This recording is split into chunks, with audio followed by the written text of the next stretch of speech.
All right, beautiful. All right, so hey everybody, welcome to the third briefing for the third joint clinic of the fall Balboa Bay program.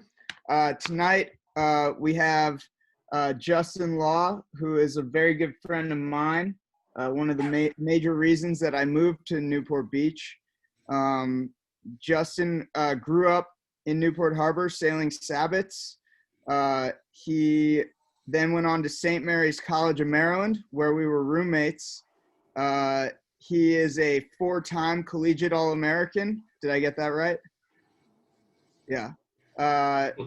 Multiple-time collegiate national champion, world champion team racer, winner of the Butler Cup, the Lipton Cup, pretty much every cup you could possibly imagine.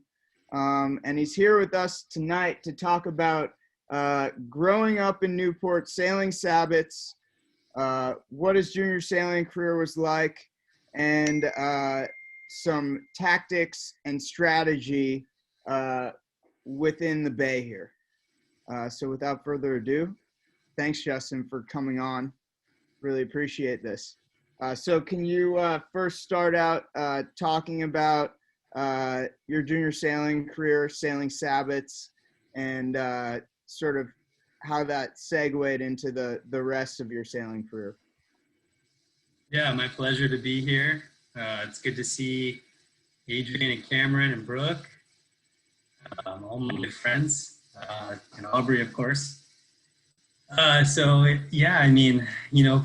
Sabbats, everyone around the world knows around that Sabbats are legit, They are the foundation. They're the bedrock of a lot of what we have, accomplished as sailors that have moved on. And they can all look back and say, the Sabbat was kind of the way it started. I learned the most. I developed the most in my sailing career. I made the most friends, and I kept all those friends as I continued on. And so, Sabbat sailing is obviously key. And what you guys are doing is just the start. And I think the most important thing is you're participating. So you're here on this call, and hopefully you're sailing a lot. Because that's probably the biggest thing that you're going to come away with me saying tonight is you can do all the things in the world. You can be on Zoom meetings and prepare, read the rule book. You can be physically fit. But if you're not spending the time necessary, the repetition, then you might as well not play the game and compete in the way you probably want to. So no matter what level you guys are sailing, sail a lot. So how many days a week did you practice when you were a Sabbat sailor growing up in Newport? And who are your coaches? Well, so I'll just talk real quick. The Newport Bay has changed a lot since I was a Sabbat sailor. When I grew up sailing at Balboa Yacht Club, and when we were at Balboa, we had a huge Sabbat or Sabbat program in general. And I very quickly got to Sabbats. I think by the time, just like some kids now, some kids get to Sabbats pretty early. And back then that was the case as well, where a lot of us got to Sabbats pretty early. But to answer your question about practice, Aubrey, we sailed all the time. There wasn't a time where we weren't sailing. Maybe we were some of the families and kids that didn't go skiing every winter, but we still skied and snowboard, but, we sailed as well. So high school sailing, junior sailing, traveling the North Series, or just doing the Mission Bay, Alamitos Bay events, Newport events, whatever it was, we were doing it. So I would say we were sailing more back then than kids are sailing now. And did you go out without a coach ever? Yeah, you probably back then didn't have the luxury of having the setup where you have as much class time and coach interface as you do now. So we definitely made a point to go sailing on our own or probably do a small group. But, you know, there was a lot of motivation within, not so much calendared events, if that makes sense. Yeah, totally. And were you tuning buddies with Adrian over here? Tuning buddies. I was just trying to like stay up in her jet stream. So she was the fastest, right? Yeah, unfortunately, she's got a lot of footage. She might share with some of you where she's in first ahead of a lot of other boys and girls. But yeah, I mean, she was super fast. So I would say I would always look for someone like Adrian right before a start or leading up to a race, because I would want to go, you know, sail right by them. And I'd want to go maybe do a line test, you know, port end, right end, left end. And you'd always need to go find somebody that's as fast as you or faster. Because if you didn't do it that way, then you know, you weren't getting good measure. That's a really good point. For a lot of our kids, you know, first of all, just testing the line, knowing where the line is, finding a line site, but also if they're unsure, finding somebody who typically is sure. So that's a really good takeaway, I think, for our group, you know, to stay dialed in. So I guess, you know, I'd love to hear a little bit more about your college sailing career and all of that. But since we're already here, when you get out to the race course in general, and I'm sure, you know, it's changed over the years and it's developed, but what are, you know, the main things that you're focusing on pre-start? Well, I guess it's really, for me, it really changes, you know, what boat you're sailing. Sometimes there are maybe some slighter differences, but you know, you can really have your game plan be the same for a sailing day, like you said. So I think for me is leaving the dock or getting to the race area, making sure that, you know, actually, before I came on here, I asked my girlfriend, Eileen, I asked her, like, give me some things that are important in sailing. And she said, make sure your boat's ready to go. And I was like, yeah, that's probably one of the most important things I'd say is you better control the way your boat's set up when you get to the race course. Make sure everything's perfect before you even begin to think about the sequence, the geometry of the course, the competitors, the tactics of the winds, of the geometry, you know, all that stuff. It's important to have confidence in your boat setup, even if it's right before the sequence. Make sure that your outhaul, downhaul, bang is all primo dialed into that setting right before you get into the sequence. And then I'm obviously looking at pressure. You know, in the Sabbat, everyone will tell you that pressure is probably one of the most important, if not the most important aspect of sailing. So you have to look and see, where am I going to be right before the start, during the start, after the start, with the most pressure. And for me, I get weird with it when I'm coaching. Like, if you've asked anybody, like you asked Cameron when I was coaching the high school team, I would try and do like a lot of visualization or preach visualization to the kids, to where, you know, even any Sabbath sailor listening now, just think about the starting line and just be sitting right below it in your boat and just be thinking about where you want to go as you're navigating the last 30 seconds, the last minute, and then visualize where your boat's going to go in that first 50, 75, 100 yards off the line. And believe it or not, those kind of things will help you as you get into those situations.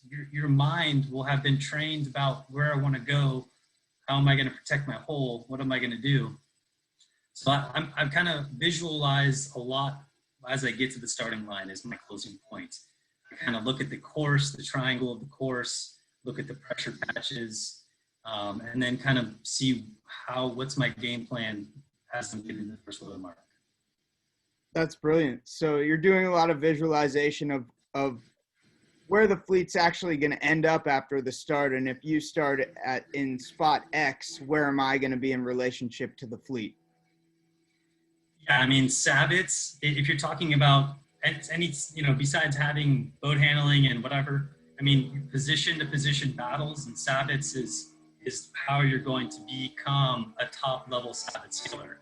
You know, awareness, how to survive in a small area.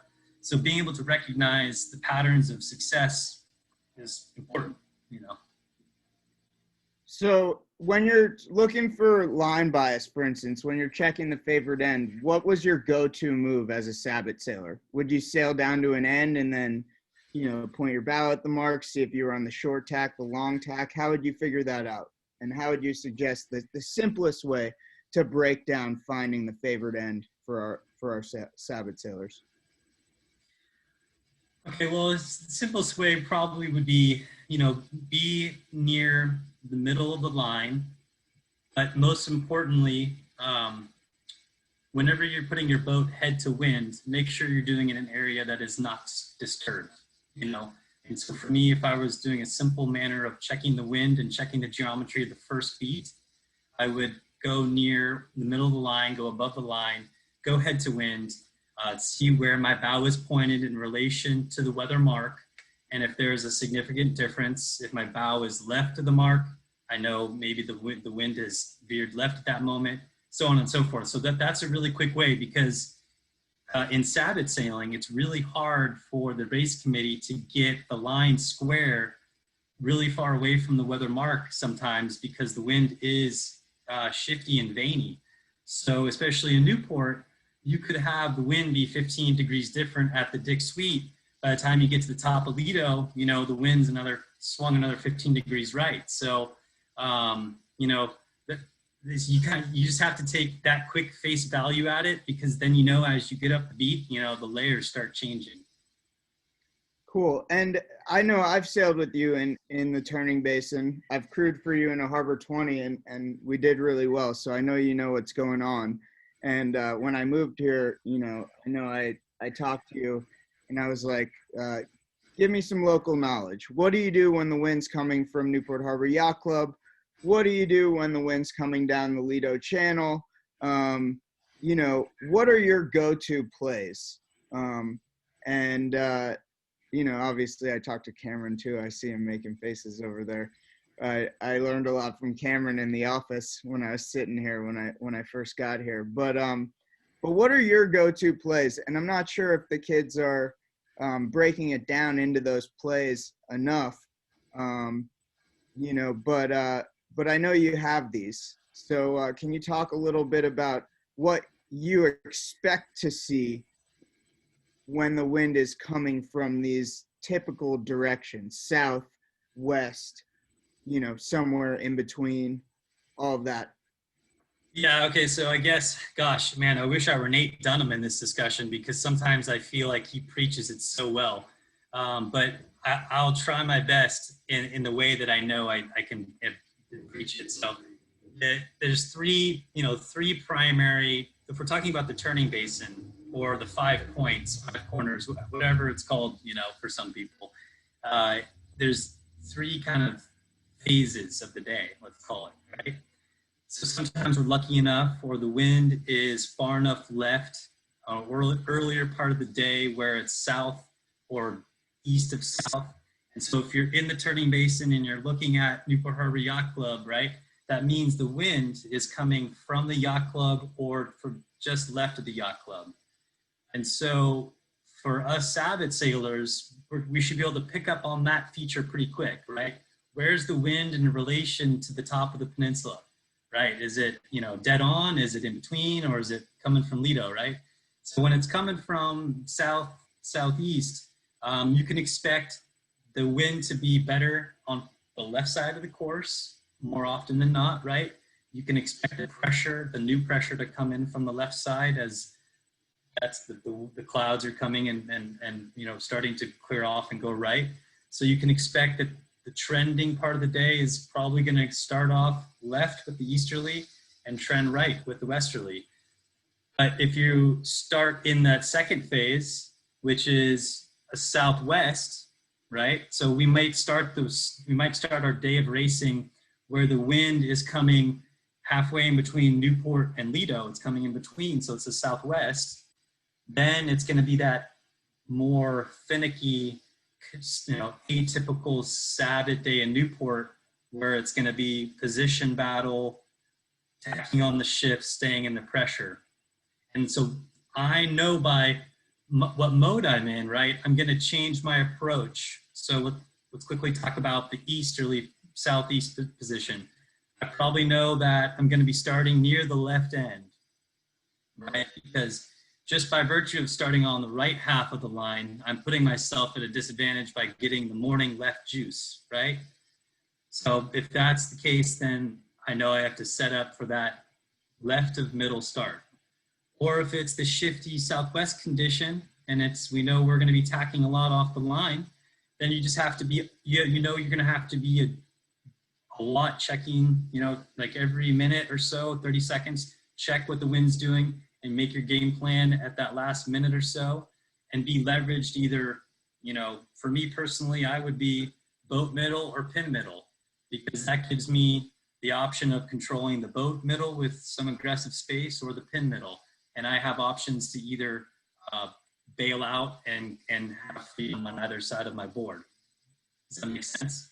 I have room to go to leeward, room to go to weather. So I'm always looking for boat middle, pin middle positions when I know it's going to be a shifty day. And then let's quickly talk about if it's a hard Lido day or a hard go right day. I'm looking at, two primary things. I'm looking at where is the Lido no-go zone, right? So do you know what that is, Aubrey? The no-go zone? Where there's no wind. Yeah, so you got like 7 or 8 houses. At a certain point, one of those houses, there's a line, right? The righty starts on one side and there's a hole on the other side. So you have to be careful. And that bubble, it's like a little amoeba. It's shifting as the wind is shifting from the south to the west, or even sometimes the west to the north. So you have to see where that hole, that Lido is, and avoiding the hole meanings I can't go right too early. And if I'm going right, I have to ladder up before I go deeper into Lido. So I'm looking for the hole, and I'm also looking for how hard and close to the boat I want to start. Probably being boat middle again. So I'm always looking for, unless it's high school or college, I know I can win the pin. I'm always looking for Sabbat racing. I'm always looking for space and not needing to win the pin. That's a really interesting point you brought up. You just said, I know in high school and college that I can win the pin, but I don't do that in Sabbats. Is it harder to be last one in at the pin in a Sabbat, do you think? I just laugh sometimes at the chaos, and the best kids try it over and over again, and they're successful 30% of the time, maybe. 30% is not a high percentage play, is it? No, you'd much rather be. Would you say that your style of starting in a Sabbat was more like set up and push the boat to leeward to create a hole? Was that more of your style? We might have to ask Adrian for some material witness here, but I feel like that for me, I was really aggressive with my bubble. So I would be one of the kids that would have my boom out, stop my boat head to wind, trying to position my boat in a manner that, nobody would be comfortable on either side. And if a boat was coming to my windward hip, I would do, a really good job of locking them up. That's cool. I think that's a really critical point for our sailors, because I think they're often we're all just learning how to start, right? We have A's to, C3s on this call. We're all learning how to start. And, I often, I'm the race committee boat on Fridays often. So I see these different starting techniques, and it's like the late boat start, oh my God, I'm early, I'm going to push my boom out, the last one in at the pin, being part of the pileup, I don't know how to stop my boat, I'm going to sail over every single boat and foul everybody on my way down to the pin, because I'm not quite sure about my windward leeward rules. I see it all from the race committee boat, and I think it's interesting to hear, from your perspective, how you would set up to start your Sabbat. And coming from Optiland, we did it similarly. You know, like we'd get to the line, you know, push out our boom, we'd be aggressive with our rudder. You know, if we needed to push to create more space to leeward, you know, we'd go try to hook somebody and then swing it back up. You know, and so I think that's a really good takeaway for a lot of our sailors. Now, do you have any tips for sailing downwind in the Sabbat? Wait, you guys, before you go, just to piggyback off what Justin is saying, with regards to how we start as a group right now in Sabbats, I feel like we're complacent on the line. There's very few people that are doing exactly what Justin is talking about with like carving out and really protecting his special place that he wants to start at. We're all competitors on that starting line, and it's important that you treat everyone, you know, as a competitor, which means if there's a spot you want to go, like go there. Like if you have the rights, get there and try to take that spot. If you are there and you like that spot, right, we have to develop the skills to be able to protect and maintain that special place.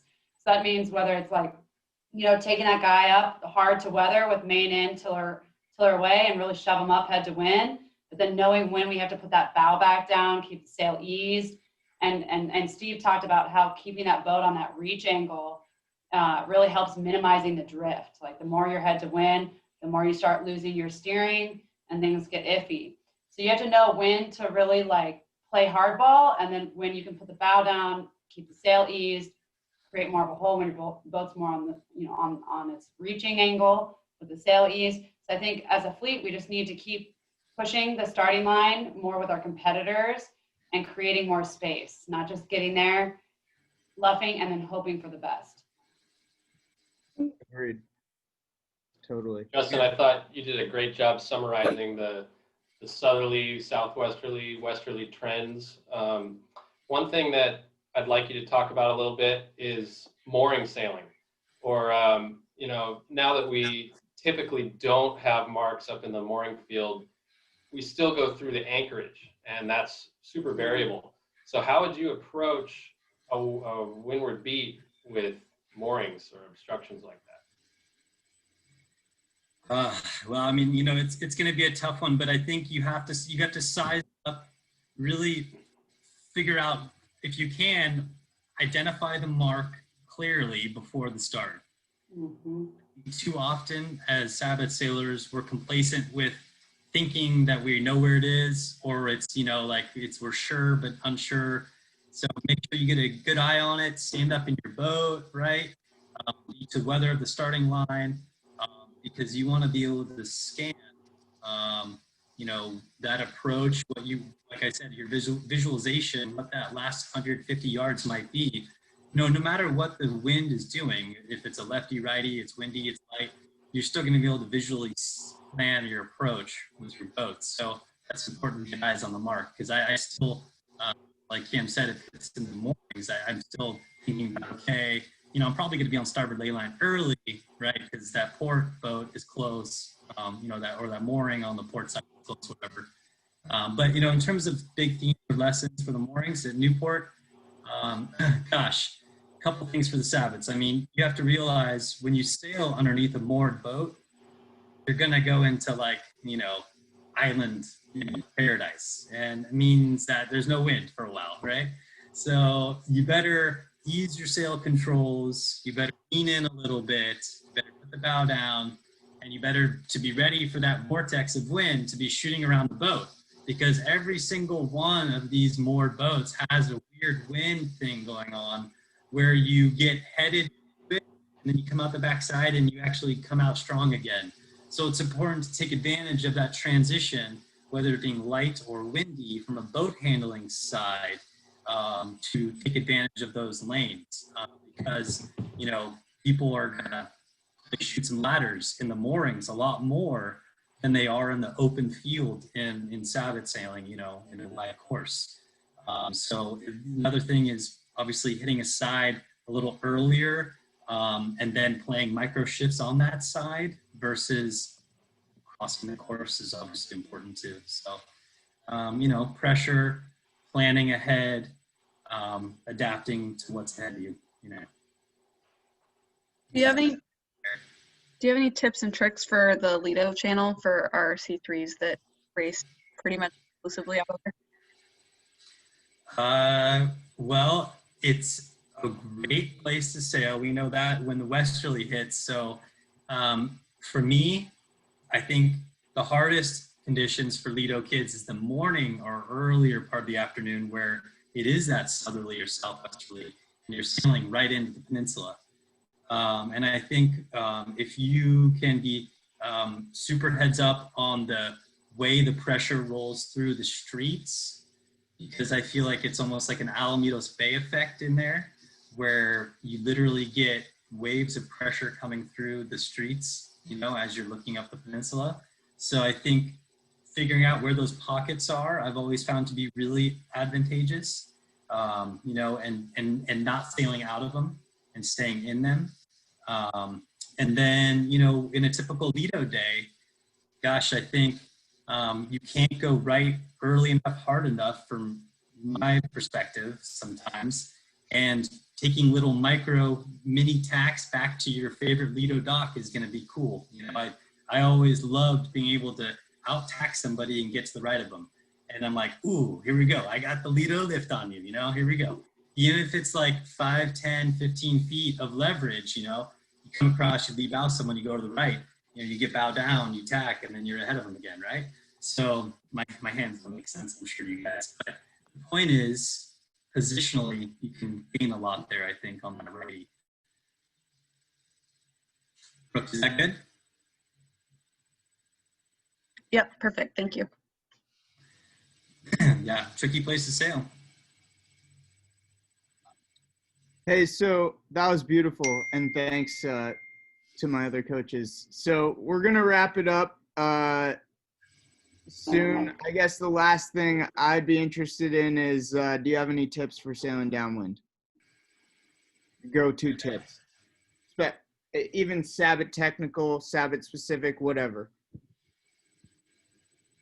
Well, yeah, you know, I'd say that I may have been, you know, honestly, may have been one of the more point and shoot kind of guys in sailing downwind. I wasn't doing a whole lot of fancy things. So I think for me, one of the things I was really good at was when I had my lee board up all the way, and I was able to find a really low dead downwind mode and be able to soak low and parallel to leeward a lot and be able to sail lower and faster than a lot of people.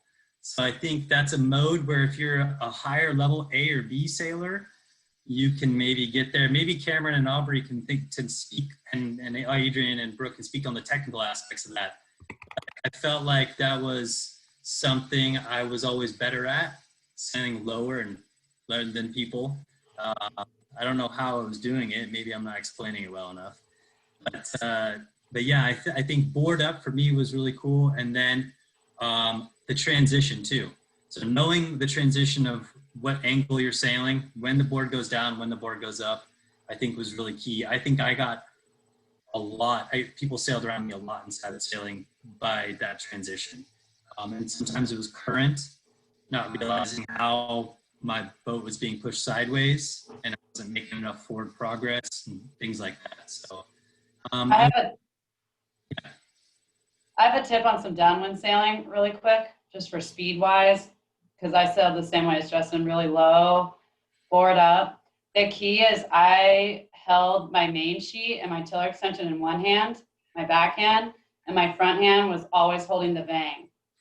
And so it was this combination of like, if the puff died out, I'd ease my vang. And then as the puff build, I'd trim my vang on and like lean my shoulders back a little bit, maybe sit in a tiny bit. So it's always like, and if I really needed to adjust my main in a puff, when I got the vang on, you just bring your tiller hand like up with the main sheet. That would help trim it in, but keep your tiller in the same spot. So I'd say more than like playing the main sheet, I played the vang constantly. And that also, like if I wanted more heel, believe it or not, I'd ease my vang a tiny bit And that would help me like get the boat healed a little more. And then if I was healing too much, I'd trim the main on. So I really was like an active vang trimmer on the downwinds and Sabbats. Beautiful. Yeah, I don't think our Sabbath sailors use the vang enough. I see a lot of set it and forget it. My Long Beach crew always tends to have the vang too tight because we're used to the breeze. And Newport area sailors usually don't have enough. And so being aware of that, you know, your main sheet, you don't really need to use a whole lot downwind once you have it where you want it, unless of course you're unstable. But then there again, the vang comes into play there too. So seeing a little more active use of those controls go a long way. Cool. So thanks, Cameron. And thanks, Justin, for doing this. We really appreciate you. We hope to see you out there one day. Maybe you can come guest coach. Yeah, everybody give Justin a clap. Thank you. That was My pleasure, guys. I think it'd be fun. You know what I think would be really fun, you guys? I think we should get like all the directors and the kids. Maybe we can get some parent volunteers to help us like run a Friday race or something. And then the directors can hop in Sabbats. Justin could come down and we race Sabbats against all the sailors. I think that'd be a really fun activity. I would enjoy it. Dawn. Is there going to be a Clydesdale division? Okay, so Brooke, do you want to share? Do you have the drills?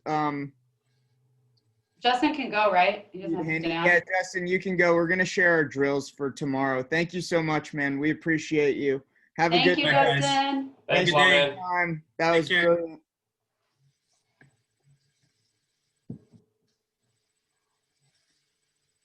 Cool.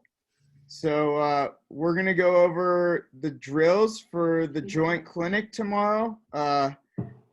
Adrian, if you want to go through yours first, please go ahead. Okay. So you guys are Zoom experts. You guys know how to like make it so you can see the whiteboard easier. Hopefully, maybe it's speaker view. I forget what it is. That's fine. One more. Okay, so guys, the drill that I'm going to be running is a rabbit start. I'm a huge fan of rabbit starts. There's so many things that this drill accomplishes. I'll talk a little bit about what they are, but rabbit starts are good because you really don't need a coach. So many people ask me like, hey coach, like what can I do without a coach? And the answer is if you find a few buddies, right? Like Justin was saying, try to find people that are faster than you, right? Or similar in speed. Go out on your own, right? And you can perform rabbit starts and you can practice speed testing with rabbit starts. You can practice your roll attacks. You can practice rounding a moving object and using your body weight and sail trim to have the best little carve rounding around the rabbit. So this is also a drill that you'll do constantly in high school sailing. This is a drill you're constantly doing in 420 sailing. I think it's even the 505, correct me if I'm wrong. They actually start their race with a rabbit start. There's no start boat and a pin, it's just a rabbit. So rabbit starts are super, they're like it's one of my favorite drills. You can do it one of two ways. Here's a mark right here that we could set.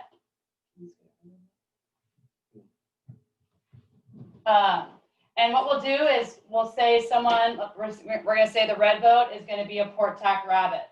So what that means is if you're a port tack rabbit, you sail away on the opposite tack. So if you're a port tack rabbit and you're assigned that, you're going to sail away on starboard. And then you're going to tack and kind of hang out near this mark. The way I do it is I'll give everybody a 30-second, basically, warning. So everyone else is going to line up on starboard. And the key here is how do you know where to set up? So if you kind of divide it into quadrants, this would be like quadrant 1, and this would be quadrant 2. You would never be set up in quadrant 3 here. You'd be way too low and you'd miss the rabbit. So a tip to know the right angle of where the fleet should set up is based on the angle of whatever the rabbit is. So if the angle of the rabbit on port tack, if port tack is lifted and they're really high, then the fleet is going to want to set up more in quadrant 1 as a fleet. And kind of left here. Okay, so that when this rabbit who was able to point really, really high, these guys can easily bear away and make the rabbit. Okay, something like this. If the angle of the rabbit is maybe the headed tack, so the angle on port is really low, if you set up in if the fleet sets up in quadrant 1, when the rabbit comes, you're not going to make it. And what would happen is you're going to be too high, you'd have to jive, and it becomes very chaotic, and it's not a good rabbit start, and we don't get a good effective speed test out of it. So lesson number 1 is know the angle of the rabbit. So just go on port tack, check the angle. If it's high, set up as a fleet higher up in this box. If the angle of the rabbit you know is going to be super low, then you can set up lower in that quadrant, okay? The other important thing is it's kind of like an imaginary starting line, okay? So if this is the area that the fleet should kind of set up in, this quadrant, you want everyone kind of like bow even in the right zone. You want to avoid something looking like this. You have boat here, a boat there. It doesn't look organized, right? The boats are everywhere. So instead, if you see your buddy way up high here, maybe suggest, hey, let's work together as a group and let's all get in line here. Imagine the starting line. So that's the best. And usually it kind of looks something like this. So each boat's like slightly a little bit more poked in front. And then I'll do a 20-second, 10-second, and then a go. And at go, the rabbit rounds the lure, this mark right here, goes upwind, goes on a close hauled angle. And then the first person in lineup puts the bow down, uses their sail. And then as they round the rabbit, use your body weight to facilitate heading the boat back up as you trim your main, and then flatten the boat out and be on an upwind angle, okay? And the key is if you approach the rabbit like this, parallel, you're gonna come out like we talk about in mark roundings. If you start tight, if you guys were all up on mute, you would say start tight, and then you'd end up wide, which would be really bad because now you're in bad air and you're not gonna get to be a part of the speed test because you're just eating dirty air. So you want your ideal approach to the rabbit start is kind of like a little higher than a reach angle. So you're just barely having to bear away and you're having to do a slight turn up wind. And then the goal would be, okay, so the last person ducks, okay? And then the rabbit sails 2 more boat lengths and then they tack. And then everybody is on the same tack going upwind. And all you're thinking about is speed. You're not thinking about wind shifts. You're not thinking about, you're only thinking about how do I make my boat go the fastest? And it's like a drag race. And Sabbat sailing is all about drag racing. Okay, so then after that, if I blow 1 whistle, it's going to be a roll tack, keyword roll tack. If it's 2 whistles, I want you guys to stop your boat. Okay, and then I'll blow a 5, 4, 3, 2, 1, and we'll practice acceleration. So any questions about the rabbit start drill? Okay, the last thing I want to say on my drill is that I want to see sailors playing their main more. Okay, the main is the engine of the boat. And so if you got a nice little puff and you feel pressure, I want to see you guys trimming in and doing 1 or 2 clicks on that main sheet, pressing your back into your rail more, and really trying to maximize the pressure and the power that you're getting from each puff. And then as that tension in the main sheet starts to die out and the puff starts to die out, I want to see you guys slightly 1 or 2 clicks out on the main sheet. Maybe don't press as hard on the rail, but just more active movement in the boat and using your sail trim to maximize your boat speed. And then you can, if you're really advanced, right, you guys can start thinking about, hey, should I be in pinch mode here, or should I put the bow down, use the sail slightly, and go for speed based on your spacing within that rabbit start. But your goal would look like something like this over time. You guys can see my magnets here. You'd want to be, the black boat, because that meant they have really good boat speed. They have a nice lane to leeward. They're definitely beating the green boat and the red boat. So your goal is to try to get punched out. And I'll announce like, hey, these boats won that drag race. So I'll kind of help you guys. Or, hey, these boats got shot out the back right away. Bad mark rounding or bad rabbit rounding. Okay, that's it for me. And one more point about the rabbit start. Kind of like Adrian said, it's a little bit like a lured mark. And just like at a lured mark, when you're going for that wide and tight rounding, you also don't want any inside overlaps. If you're coming up to the rabbit, and I know it looks backwards on our screen, it looks like the rabbit's on starboard, but it's actually on port here. If you're approaching the rabbit with somebody overlapped to leeward, and they're inside, or if you're black and this green boat's inside you, you're going to have a terrible rabbit start. Okay, so what should black do? They need to slow their boat down. And they should have done it back here a little bit. Maybe point your bow up briefly, luff your sail, let green get clear ahead, put your bow back down, and then you have a nice clean rounding. Also, because I've seen a lot of the kids try to do rabbit starts, and I know it can be a little bit confusing when you're first getting into it, you do not tack after you go around the rabbit. You're supposed to maintain just a close hauled course. You're not supposed to tack. And lastly, sometimes I see people go in front of the rabbit. Remember, your goal is your bow is to aim at their stern and pass behind them and then turn up. Okay, who's up next? I'll go next. I have to give you guys my drill, and then I have to head off to a modern day Zoom. So my drill is going to be the Powerball drill. I'm going to have a start line. We're going to start with the circle up, right, Adrian? Right. Yeah. Okay, cool. So we're going to start by circling me, and then one whistle is going to be windward, gate, finish in the middle. Am I describing this right, Cameron? Yeah, so you'll be in a circle drill. Circling, the goal with the circle drill obviously is to keep Aubrey's coach boat or the mark, whichever he chooses to use, in the middle of the circle. So a little step up from the hot dog drill. It's a little trickier, making sure you're staying equidistant from the mark at all points of sail. Right. And Aubrey can blow one whistle and send you upwind. So if you're on the windward side of that circle, you're stoked. If you're on the leeward side of that circle, you're playing catch up, trying to get out of bad air. And vice versa. If he blows two whistles, you're going straight down to the gate, and the boats on the leeward side of the circle are stoked. So whichever side you end up on, don't be discouraged. If you're in the lead, your goal is to hold the lead. If you're behind, your goal is to catch up. And there's lessons to be learned from both. Cool.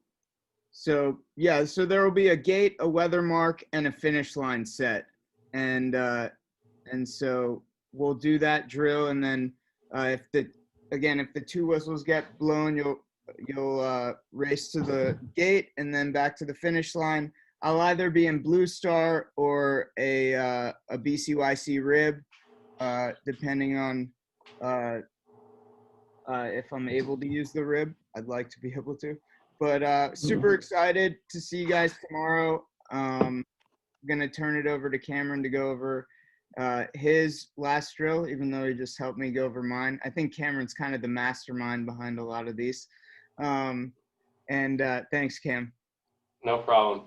All right, so thanks, Aubrey.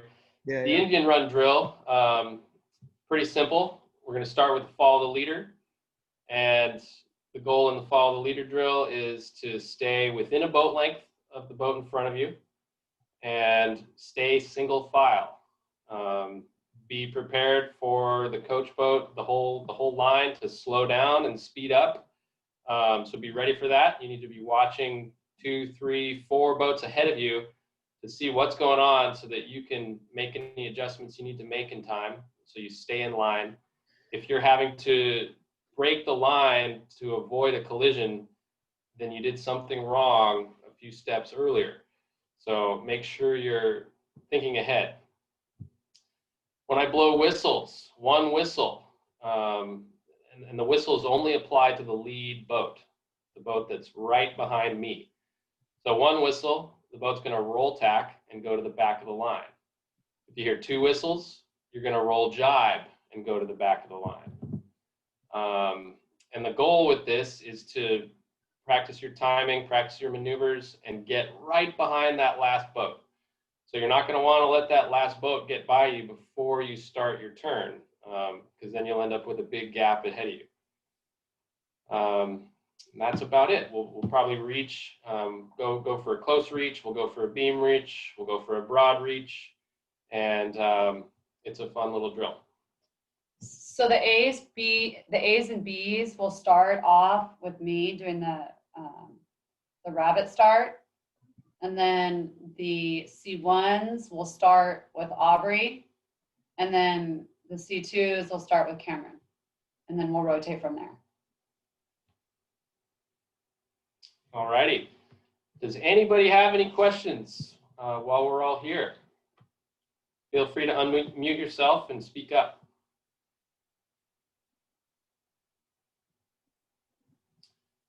Okay, well, Brooke, you're up next for C3s. All right, sounds good.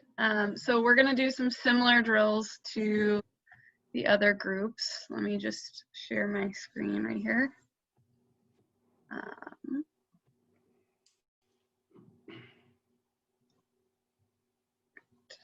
Sorry guys, give me 1 second. Gotta unpin videos and all that good stuff. All right. Okay, so we are going to do, we didn't really get to complete our box drill from last time because there was not very much wind. So we're going to do a combination. It's kind of like the Powerball drill, but we're doing a box start. So we'll do a box drill like we talked about last time. I will set marks in a coach boat, and you guys are not allowed to leave the box during the sequence. We're going to make it during the whole sequence. The box will be big enough, but it will force you guys to get up and stay close to that start line, which a lot of the time is where the C3s in particular have issues. So once we do that sequence, one whistle will be to go to windward and then to the gate and finish. So you would sail upwind to that windward mark and round it and then come back down to leeward gate. If I blow two whistles, then you will turn downwind after the start and go directly to the gate instead of going to that upwind mark. So as you're turning downwind, I want you guys to focus on your sail trim. You shouldn't be trying to turn with just your rudder. You need to ease that sail and use your body weight to head down. So you can lean your body weight out a little bit, ease that sail, and then you won't have as much pressure on that rudder and tiller. So that's the first drill we're going to do. And then the second drill that we are going to do is a follow the leader Indian drill, Indian run drill, the same way that the C2s through A's are going to. So that one whistle, we are not doing roll tacks or roll jibes. I just want you to do a clean tack and a clean jibe. One whistle will be tack out and go to the back. Two whistles will be jibe out and go to the back. You're not allowed to pass boat in front of you. Basically reiterating what Cam said in that last drill. So they're pretty simple. I think that we should get a lot out of it. It'll be good for us to work on that start sequence and making sure we're close to the line, and then some boat handling and making sure we're able to slow and speed up as necessary. Does anyone have any questions on that? Feel free to unmute.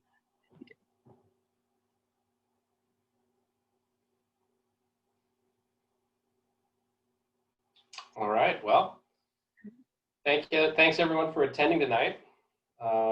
Appreciate everyone's cooperation. It's been really fun working with everybody this fall. This is our last joint clinic. And then next week we have one more little regatta, the fall champs, to cap off the fall season. Before that, though, we have the Halloween regatta coming up this weekend. Brooke, you want to say anything about that? So we had a quick question as far as the weekend and that there might be rain. Does anyone want to address if the rain would affect the wind at all this weekend? Let's hope for the best.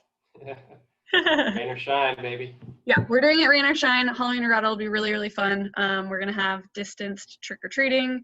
We're going to have a costume contest on the water. So come fully decked out in your Halloween attire. Still wear your life jackets, please. Our junior board will be out on the water judging the competition. So it should be good, fun time all around. And sign up. That's all I got. All right. Thanks, everybody. We'll see you on the water tomorrow. Thank you. See you guys. Thank you. Bye. Adios.